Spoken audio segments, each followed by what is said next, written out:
يسعد لي اوقاتكم، ان شاء الله تكونوا بخير يا رب. اليوم رح نعمل مع بعضنا قطايف عصافيري وقطايف العادية بطريقة كتير سهلة من دون خميرة ومن دون حليب.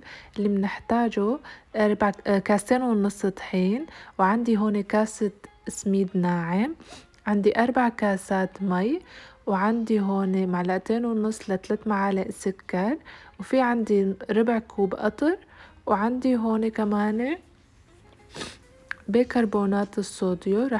رح ناخد بيكربونات الصوديو، بس رح ناخد نص معلقة صغيرة، وعندي بيكنج باودر بدنا ظرف كامل. وهلأ مثل ما لكم شايفين رح حط كل المكونات، حطيت سميد، حطيت الطحين، وحطيت السكر، يعني حطيت كل المكونات مع بعضهم، وحطيت المي وخليتهم ينخفقوا بالخفاقة. هاي مثل ما لكم شايفين، اهم شي هاي الخفاقة، يعني هاي بتخلط لكم كل شي مع بعض. اذا ما عندكم هاي الخفاقة اخلطوه كتير كتير منيح على ايدكم. هلا رح اخفقهم كلهم مع بعضهم حوالي 5 دقايق، يعني انا 5 دقايق تركتهم عم يخفقوا. وهلا رح نصفيه لحتى نتأكد انه ما ضل عنا كتل. صفيته مثل ما لكم شايفين، ما شاء الله ما في ولا كتلة. هلا رح خمره ربع ساعة، وشايفين القوام عنا بجنن. هلا هون مثل ما لكم شايفين عنا طاولة تيفال. اهم شي تكون عندكم طاولة تيفال لحتى تشتغلوا شغل منيح. اول شي رح حميها وبعدين رح نشتغل مع بعض.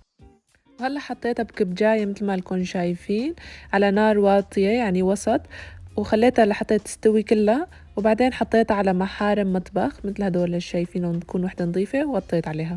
وهلا مثل ما لكم شايفين رح اعمل معكم قطايف عصافيري. القطايف العصافيري لازم يكونوا اصغر من القطايف العادية، فانا صغرتهم وخليتهم يستووا، حطيتهم على طرف، وعملت وحدة تانية كمان معكم.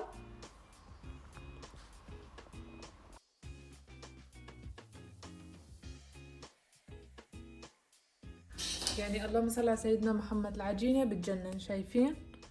يعني يا هيك عجينة يا بلا. اللهم صل على سيدنا محمد، شايفينها؟ شوفوا العجينة ناجحة بإذن واحد أحد.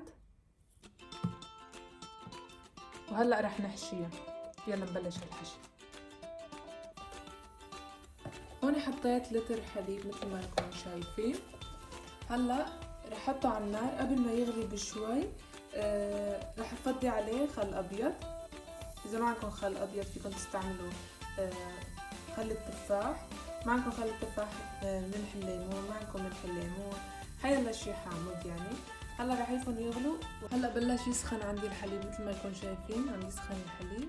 رح فضي عليه ربع خل التفاح، ربع الكاس، ربع فنجان قهوة، يعني شايفين خل التفاح. رح استنى شوي تانية وافضيه. تمام، رح فضيه وافرط الحليب. شفتوا شلون عم يفرط هلا الحليب؟ هون عنا عم يفرط الحليب.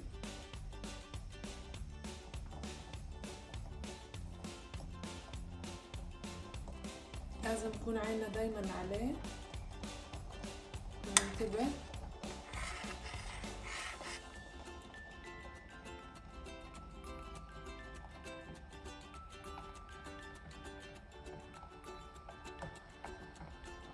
شلون رح تعرفوا انه هو فرط الحليب كله؟ رح تضل مي صفرة، والقشطة هاي يعني القريشة كلها رح تطلع لفوق. اذا شفتوا المي بيضة لازم انتو ايش تعملوا هلا، يعني تفضوا المي. اذا شفتوها ما فرطت معكم تفضوا المي وترجعوا تغلوها مرة تانية وتشوفوها انه فرطت، تحطوا لها شوي كمان خل ابيض وتفرط. بس انا عندي الحمد لله شايفين المي عم تصير صفرة، شايفين؟ هلا بعيفها لحتى تغلي. وهلا مثل ما انكم شايفين هون صفيت ورح خليهم يبردوا، بعدين احط عليهم ماسكربونة. وهلا هون القريشة اللي عملناها مع بعضنا رح احط عليها ماسكربون. بسم الله الرحمن الرحيم.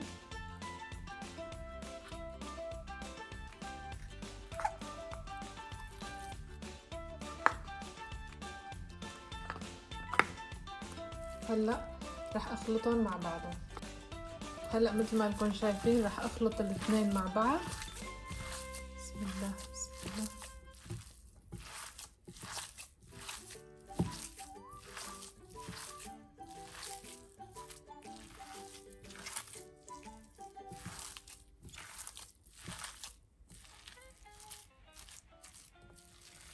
اللهم صل على سيدنا محمد. شايفين المنظر ما احلى؟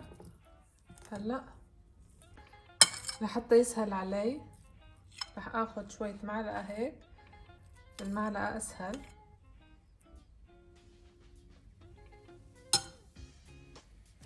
واسكر هيك بيكون احسن. بسم الله.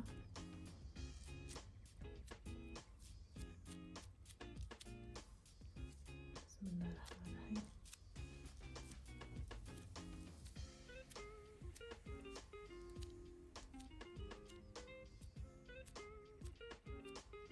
انا بحب اتاكد انه هي تسكرت على المظبوط عشان ما بحبها تفلت. مثل ما لكم شايفين. هلا رح اكملهم وارجع لكم.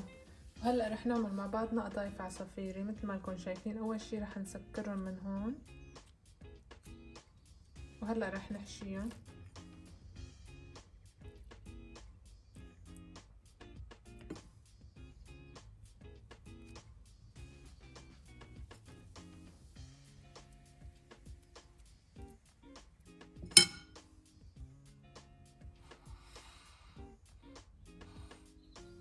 رح احطهم على طرف. وهون مثل ما لكم شايفين انا عندي سويتهم كلهم، سكرتهم كتير منيح، مرتين عديت عليهم لحتى ما اتاكد كتير منيح انه هن سكروا تمام. هون عندي القطايف العصافيري كمان صاروا عندي جاهزين. رح احط لهم بس فستق، وهون هدول نصهم بدي اقليهم ونصهم بدي احطهم بالثلاجة مشان انا وقت بدي طالعهم واقليهم، لاني هدول كتير علي وما رح اقدر اكلهم كلياتهم. فرح نقلي القسم الثاني رح نحطه بالثلاجة. وهلا مثل ما لكم شايفين فرستهم ورح احطهم هلا بالثلاجة. حتى هدول الصغار كتير حبيتهم هيك الصغار، وهدول بس رح اقليهم 4.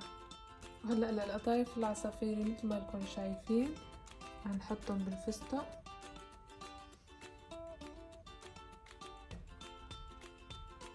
انا عندي الفستق مطحون كبير وصغير.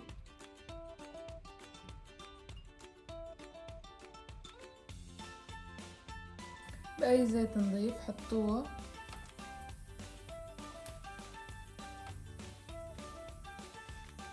بسم الله الرحمن الرحيم. هلا رح يقليهم اثنيناتهم مع بعضهم.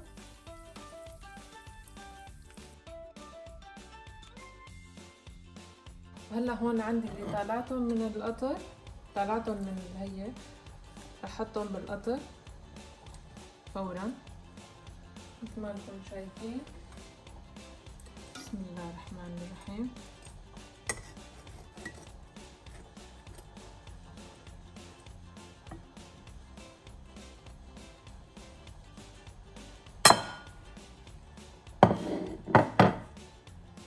فورا رح صفهم هون عندي. رح احط الثانية.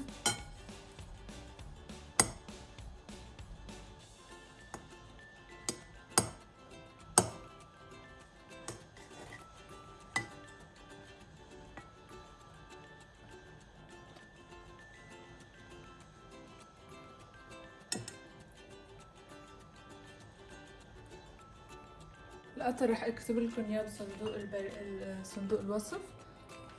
وهلا رح احط عليهم شوية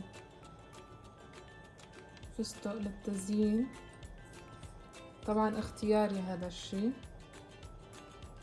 وهيك بكون وصفتنا صارت جاهزة. وألف صحة وهنا. إذا عجبتكم الوصفة لا تبخلوا علينا وبعتوها لكل رفقاتكم وأحبابكم. مثل ما انكم شايفين ما بتتزين سفرتي أنا إلا بالفستق الحلبي. هيك. وهيك بيكون عنا طبقنا جاهز، وإن شاء الله تعجبكم الوصفة وبس والله.